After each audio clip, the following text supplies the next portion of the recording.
হে প্রিয় জাতি, হে প্রিয় মুসলিম উম্মাহ, তোমাদের এই জাগরণ প্রমাণ করে দিয়েছে 2024-এর 5ই আগস্ট প্রমাণ করে দিয়েছে যৌবন যার যুদ্ধে যাবার সময় তার। যুবকরা দেখিয়ে দিয়েছে হাসিনার লাফালাফি আর কাদেরের পালাবো না। কোথায় কাকা? পালাবো না কোথায়? এত দাম্ভিকতা, এত অহংকার ভালো না। এত দাম্ভিকতা, এত অহংকার ভালো না। মনে রাখবা, ফিরাউন নমরুদি আল্লাহর কাছে কোনো টাইম ছিল না, আর উবাইদুল কাদের আর হাসিনা। আল্লাহ পাক তোমাদেরকে পরিণতি দেখিয়ে দিয়েছেন। মুসলিম উম্মার যুব সমাজদেরকে বলি, ও প্রিয় উম্মার যুবকেরা, তৈরি হও নির্যাতিত নিপীড়িত মুসলিম উম্মার পাশে দাঁড়াবার জন্য। তৈরি হও আল্লাহর নবীর বিরুদ্ধে যারা যাবে বাংলার জমিনে, তাদেরকে অবশ্যই ওয়াজিবুল কতল, আল্লাহর নবীর গালি দেওয়ার শাস্তি, মৃত্যুদণ্ড করতেই হবে। রাজি আছো তো ইনশাআল্লাহ? ও প্রিয় মুসলিম উম্মাহ,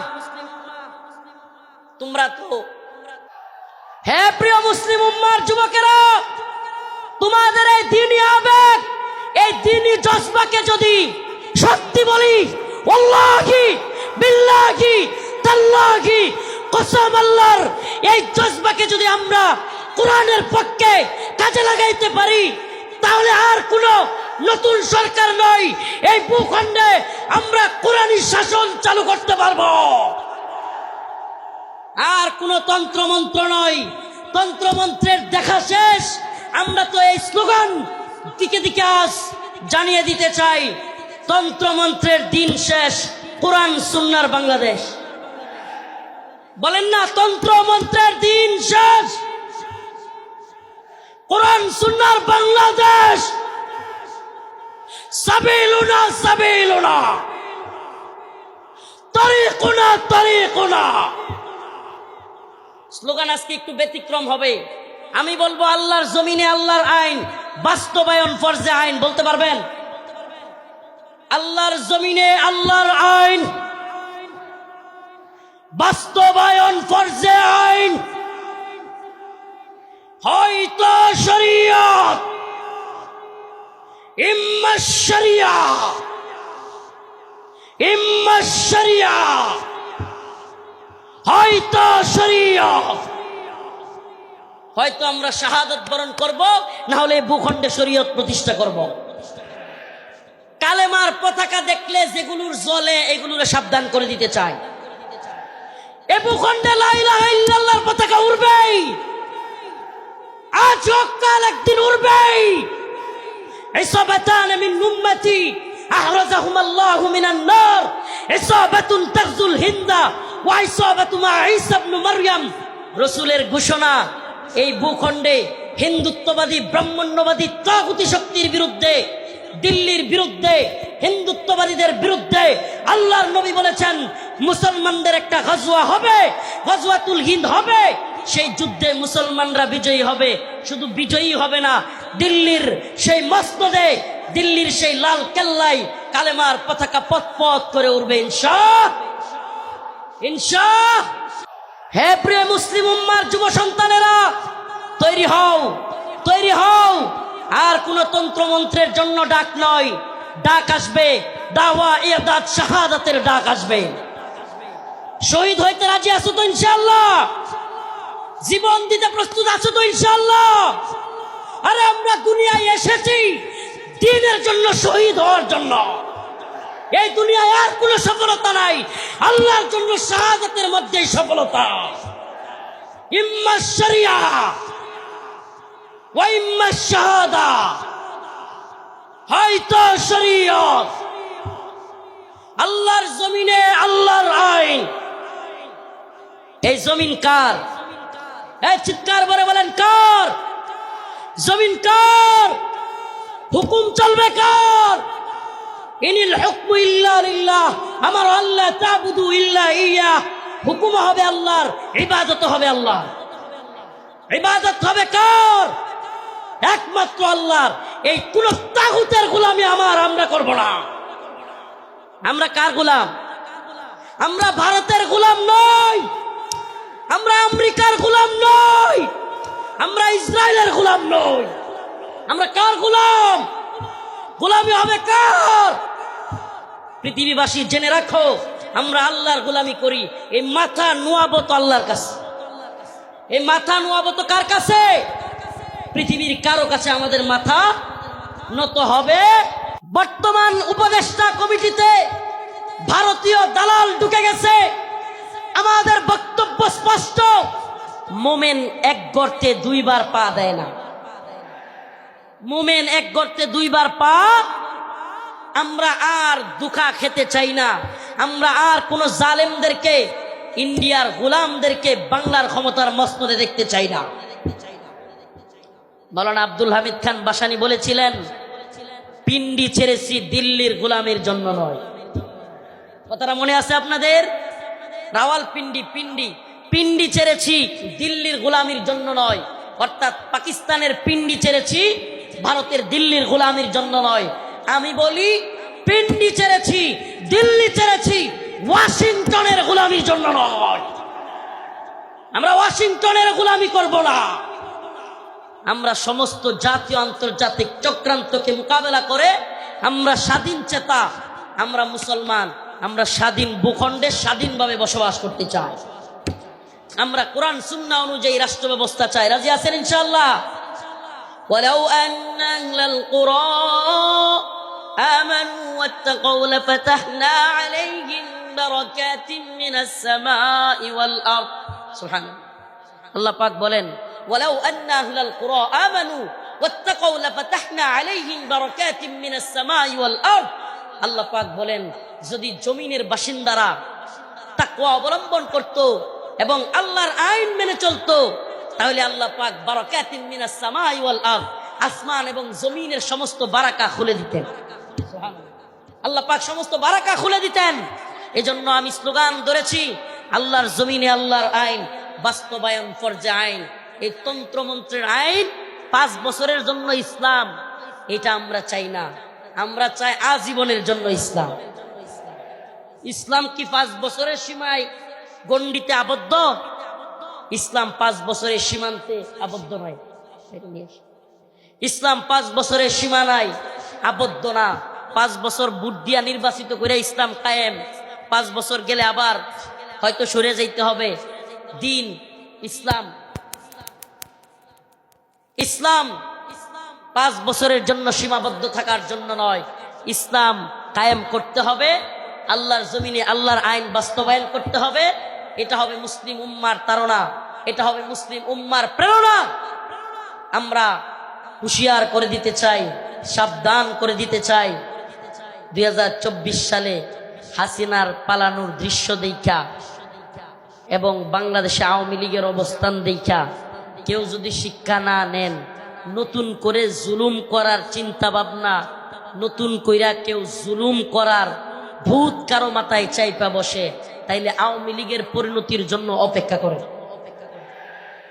নতুন কইরাও যদি হাসিনার মতো জুলুমের চিন্তা ভাবনা কেউ করেন, আওয়ামী লীগের মতো জুলুম করার খায়েশাত, জালেম হওয়ার ভূত মাথায় চাইপা বসে, সাদাবাজি, টেন্ডারবাজি, দুর্নীতির ভূত, তাইলে বাংলার জনগণ লাথি দিয়া আপনাদের ভূতও তাড়াইয়া দিবে। নতুনদের জন্য এটা একটা হুঁশিয়ারি। 2024 সাল এটা আমাদের গর্বের। 2024 আমাদের গর্বের। আমাদের এই চেতনাকে ধরে রাখতে হবে। প্রিয় যুব সমাজ, আমি আগে ফিলিস্তিনের বিভিন্ন ভিডিও দেখতাম, ফিলিস্তিনের মুসলমানদের ভিডিও দেখতাম। ছোট ছোট বাচ্চা ছেলেরা পাথর নিয়ে ইসরায়েলের ট্যাঙ্কের মধ্যে নিক্ষেপ করতেছে, গোলাল দিয়া ইসরায়েলিদেরকে মারতেছে। সুবহানাল্লাহ। 2024 সালে দেখলাম আমাদের ছোট ছোট বাচ্চারা পুলিশের পেটের মধ্যে গিয়ে ঘুষি মারতেছে। সুবহানাল্লাহ বলেন না? এইটা একটা জিনিস অন্তত হয়েছে, আলহামদুলিল্লাহ। 2024 সালে আমরা এটা অন্তত বুঝছি, যুব সমাজ জেগে উঠলে জালেমের পরিণতি ভয়াবহ। যুব সমাজ জেগে উঠলে জালিমের পরিণতি কি? তো যশোরবাসী, আপনারা কি ঘুমায় গেছেন নাকি জাগ্রত আছেন? হাসিনা ভারতের গোলামি করেছিল, বাংলাদেশকে দিল্লির একটা, কি বলবো এটাকে, অনেকে বলে অঙ্গরাজ্য, আমি বলি অঙ্গরাজ্য না, হাসিনা এটাকে দিল্লির একটা ডাস্টবিন বানাইছিল। দিল্লির ডাস্টবিন মানে দিল্লি আমাদের আম খাবে, আমাদের ইলিশ খাবে, আমাদের সব কিছু নিবে, ট্রানজিট নিবে, আমাদের রেল লাইন নিবে, আমাদের সব কিছু নিবে, আর আমাদেরকে লাশ উপহার দিবে, আমাদেরকে বন্যার পানি দিয়া বাসায়া একের পর এক লাশ উপহার দিবে। এটাকে আপনি ডাস্টবিন না বলে কি বলবেন? এটা কি বন্ধুত্ব? এটা কি বন্ধুত্ব? আমি তো বলি হাসিনা বিগত 16 বছরে বাংলাদেশের সাথে ভারতের যে সম্পর্ক তৈরি করেছিল, যদিও তাদের নেতারা বলেছে অনেকে স্বামী স্ত্রীর সম্পর্ক, আমরা বলি অবৈধ সম্পর্ক, এটা অবৈধ। এজন্য অবৈধ সম্পর্কের কন্যারে জায়গায় পাঠিয়ে দিছি।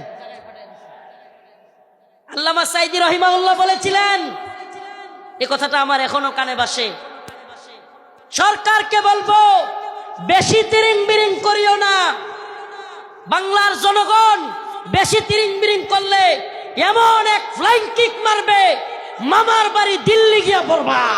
আল্লামা সাইদি রহিমাহুল্লাহ দেখে যাইতে পারেন নাই, কিন্তু আলহামদুলিল্লাহ সাইদি রহিমাহুল্লাহর কথাই বাস্তব হয়েছে। বাংলার জনগণ ফ্লাইং কিক মারছে, রান্না করা খাবার খাওয়ারও সময় নাই, রান্না করা খাবার খাওয়ারও সময় নাই। ও প্রিয় মুসলিম উম্মার যুবকেরা, আজকের এই আদ্দিন ফাউন্ডেশন যশোরের আজকের এই অনুষ্ঠান থেকে আমার আখিরি পয়গাম হবে, ও মুসলিম উম্মার যুবকেরা, আমাদেরকে মৌলবাদী বলা হোক, জঙ্গিবাদী বলা হোক, আমাদেরকে রাজাকার বলা হোক, যে কোনো ট্যাগ আমাদেরকে দেয়া হোক, আমরা দ্বীনের পক্ষে ছিলাম, আছি, থাকব। আল্লাহর জমিনে আল্লাহর আইন বাস্তবায়ন হওয়ার আগ পর্যন্ত আমরা থামব না। আমি তো আশাবাদী এই মুসলিম উম্মার জাগরণ। অনেকে বলে হুজুর মাহফিলের প্যান্ডেলে এত মানুষ হলে লাভ কি? কিছুই তো হয় না। আমি বলি হাসিনার অবস্থা দেখেও বুঝো না? কিছুই হয় না, হয় হাসিনার অবস্থা দেখেও বুঝো না? তোমার কি মনে হয় এই খুঁটা আন্দোলন, এত বিস্ফোরণ, এটা এমনি এমনি হয়ে গেছে? প্রিয় ভাইরা আমার, বন্ধুগণ আমার, একটু যদি আপনি চোখ বুলায় দেখেন তাইলেই দেখবেন মানুষের মধ্যে 2013 সালের শাপলা চত্বরে নৃশংসভাবে আলেম উলামাদেরকে, ছাত্রদেরকে গুলি করে মারার সেই যে ভয়াবহ চিত্র অন্তরের মধ্যে, সেটা ছিল কি ছিল না? অসংখ্য আলেমদেরকে গ্রেফতার, রিমান্ডের, নির্যাতনের চিত্র তাদের অন্তরে ছিল কি ছিল না? আল্লামা সাইদি রহিমাহুল্লাহকে কারাগার থেকে হত্যা করে বাহির করার চিত্র, ঢাকায় আল্লামা নূর হোসেন কাসেমী রহিমাহুল্লাহ, আল্লামা সাইদি রহিমাহুল্লাহর জানাজা পড়তে না দেওয়ার দৃশ্য বাংলার যুবকেরা কি ভুলে গেছে? ভুলে যায় নাই। সবগুলো বিষয় একত্রিত হইয়া শেষে যখন সাধারণ ছাত্রদেরকেও গুলি করে হাসিনা মারা শুরু করলো, একটা বিস্ফোরণ ঘটে গেল। ঠিক ঠিক না? তো বিস্ফোরণ কোত্থেকে শুরু হয়েছে? সেই আগে থেকে এই বিস্ফোরণ শুরু হয়েছে। এজন্য বলি প্রিয় মুসলিম উম্মাহ, আপনাদের প্রতি আমার আখির পয়গাম, ও আদ্দিনের মুসলমান, আজকের এই যশোরবাসী, খুলনাবাসী, সারা বাংলাদেশ থেকে আগত মিডিয়ার মাধ্যমে সারা দেশে যারাই আমার কথাগুলো শুনবেন, আমার একটা পয়গাম, আখিরি পয়গাম আপনাদের প্রতি। ও প্রিয় মুসলিম উম্মাহ, আমাদেরকে দ্বীনের প্রয়োজনে, আল্লাহর জমিনে আল্লাহর দ্বীন বাস্তবায়নের জন্য, কাফের মুশরিকদের মোকাবেলা করবার জন্য, প্রয়োজন হলে দ্বীনের জন্য ময়দানে শহীদ হওয়ার জন্য তৈরি থাকতে। এবার আমার ডকুমেন্টারি তো দেখলেন, শাইখুল হাদিস ইবনে শাইখুল হাদিসের ডকুমেন্টারি দেখলেন, অন্যান্য আলেমদের ডকুমেন্টারি তো দেখবেন। আমি কিছু মাজলুমদের ডকুমেন্টারি আপনাদের সামনে বলে যাই, কলিজা ফেটে যায়।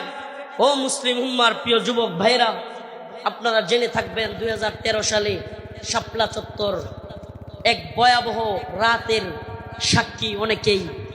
আপনারা জেনে থাকবেন প্রিয় বাবাজি, আজকের প্রোগ্রামের আয়োজক সহ সবার এই কথাগুলো মনোযোগ সহকারে শোনা দরকার।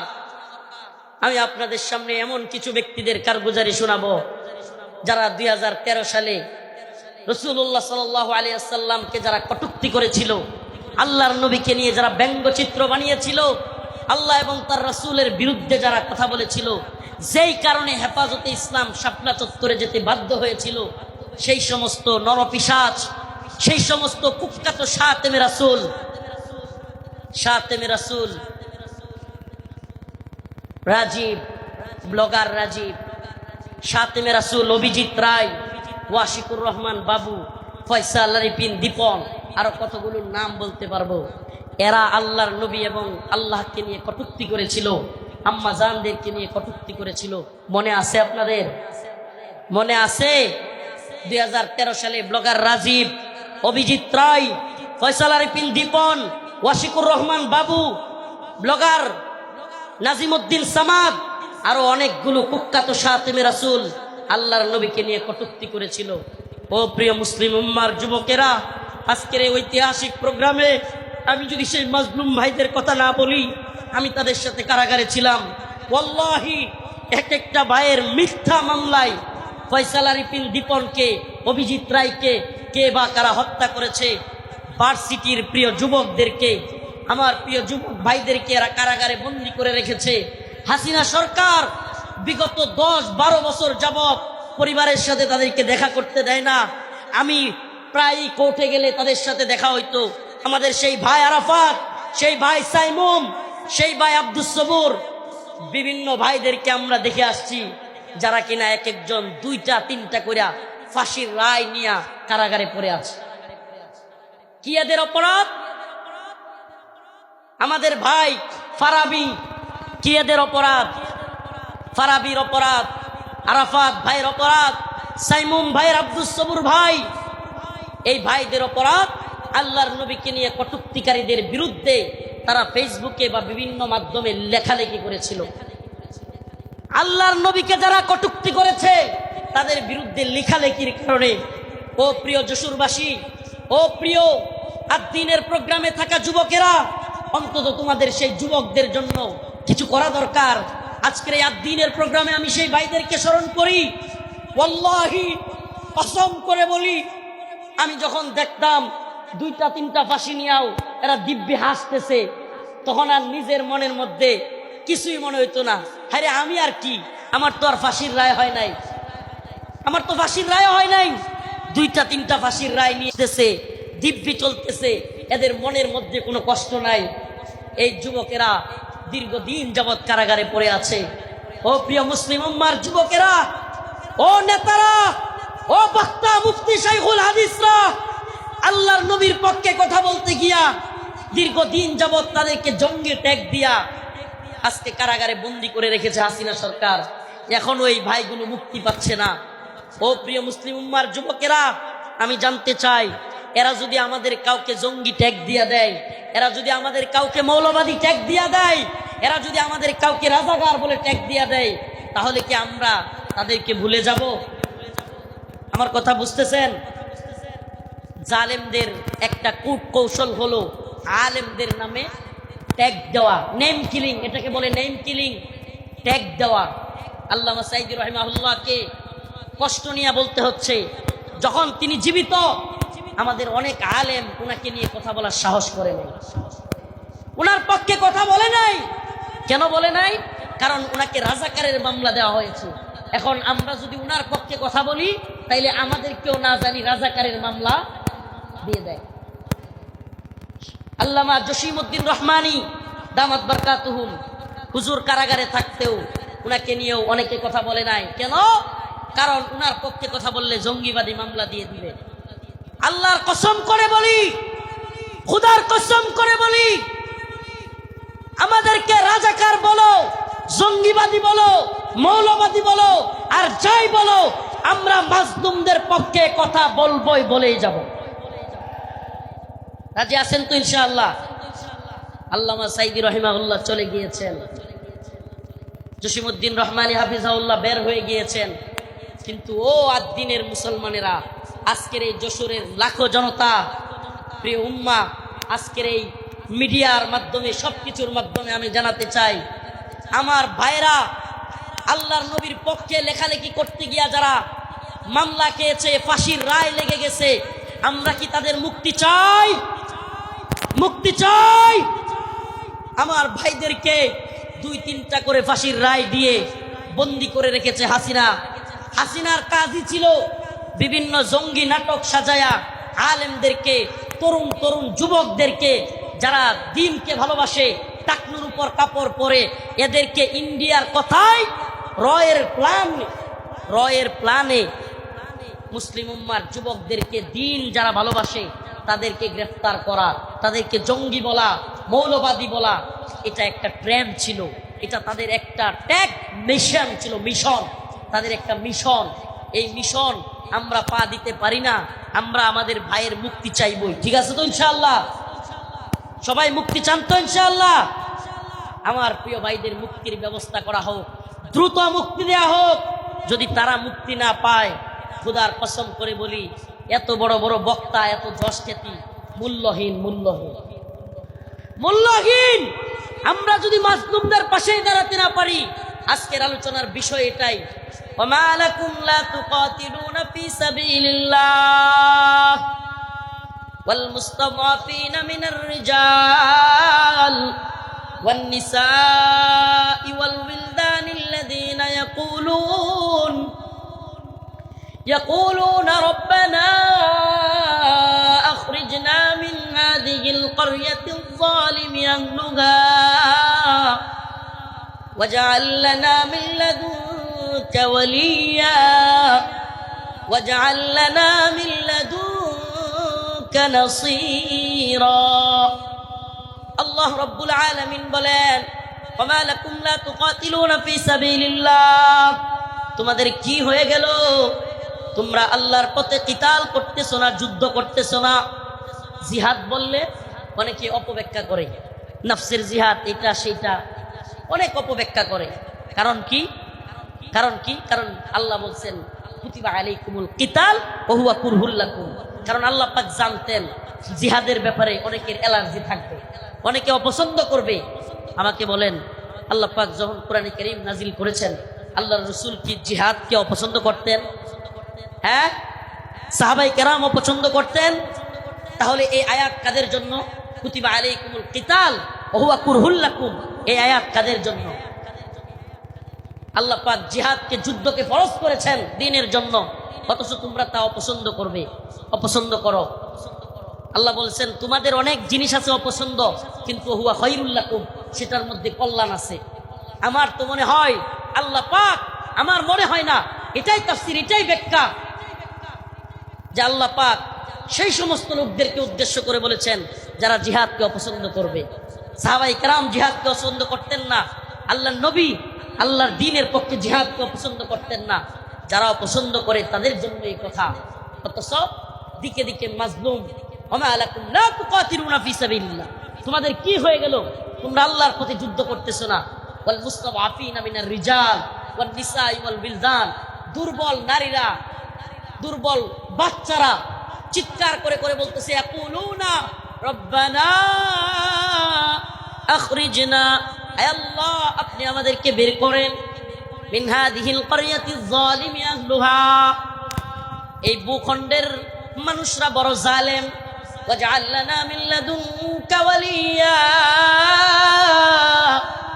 আপনি আমাদের জন্য অভিভাবক পাঠান, ওয়াজআল লানা মিন লাদুনকা নাসীরা, আপনি আমাদের জন্য সাহায্যকারী পাঠান। মাজলুমদের সাহায্যকারী হইতে রাজি আছি তো ইনশাআল্লাহ? মাজলুমদের সাহায্যকারী হইতে রাজি আছি তো ইনশাআল্লাহ? তাইলে আজকে থেকে ইসরায়েলি পণ্য বয়কট, রাজি আছেন তো ইনশাআল্লাহ? আজকে থেকে যে সমস্ত মাজলুমরা রসুলের পক্ষে লিখতে গিয়ে, বলতে গিয়ে, আমার ভাই ফারাবি, আমার ভাই আরাফাত, সাইমুম, আমি আমার ভাই বলতেছি, পারলে আমারে মামলা দিয়ে দে, আমার যায় আসে না। তাদের সাথে আমারে মামলা দিয়ে দিলে আমার যায় আসে না, এরা আমাদের ভাই। আমরা অনেকেই সেই গাজী ইলমুদ্দিনের গল্প বলি, ভারতে রঙ্গিলা রাসূল বই লিখেছিল, নাউজুবিল্লাহ, সেই গল্প বলতে পছন্দ করি।